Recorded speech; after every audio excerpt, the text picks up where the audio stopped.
Merci d'avoir répondu présent pour cette présentation de la Journée internationale du sport. Bien, on a déjà eu à faire une petite présentation de ce que c'est que le courage. Donc là, je vais juste ajouter 2-3 petites choses en ce qui concerne les tenues, la ceinture et les arbitres. Bon. En ce qui concerne les tenues, comme vous pouvez le constater, le courage est un peu comme le judo. À un titre exceptionnel que le courage, s'il te plaît, Dimitri, le courage a une différence au niveau des tenues. Soit c'est le vert, soit c'est le bleu. Et au niveau des ceintures, la ceinture est unique, elle est rouge. Vous pouvez vous poser la question, par exemple, de savoir comment on distingue comme des grades, comme au judo, il y a le blanc, le bleu, le jaune ou l'orange. En courage, les ceintures, malgré qu'elles soient toutes rouges, elles diffèrent des grades au niveau des bandes. Il y a des bandes blanches sur chaque ceinture rouge. Une bande blanche signifie que tu es au premier niveau du courage, et ainsi de suite. Bien. Maintenant, au niveau du tapis.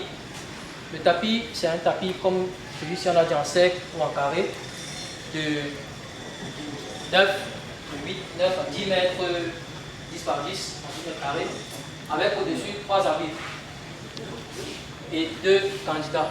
Bien. Le courage a des différentes règles. Mais la primordiale, dans la règle la plus intéressante, c'est qu'il ne faut pas blesser l'adversaire. Le courage protège l'adversaire. Il n'y a pas de combat au sol, il n'y a pas de griffure, il n'y a pas de morsure. Tout acte de violence est proscrit en courage. Et on ne fait pas de prise en dessous de la ceinture. Donc si quelqu'un met par exemple sa main sur la cuisse de l'athlète, il est totalement disqualifié. C'est ce que je comptais ajouter. Merci de m'avoir écouté.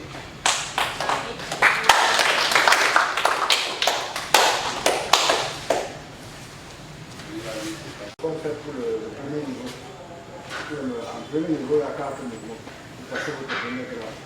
Bon, maintenant, dans ces 4, après le deuxième niveau, après le premier, il y a le deuxième, divisé en groupe de mouvements. On vous a présenté la partie, comme on peut dire, élémentaire. Après que vous avez vu, il fallait qu'on vous explique ça. Donc voilà de l'histoire du courage. Je l'ai eu en 2006, après les Jeux africains d'Alger. J'ai commencé, comme on a une administration très lente, j'ai eu l'agrément pour fonctionner dans tout le Cameroun en 2017. En 2018, on a fait la première Coupe du Cameroun. Il y a un là qui a été champion. On a fait la Coupe de 2018-2019. Après, c'était mal venu le Covid.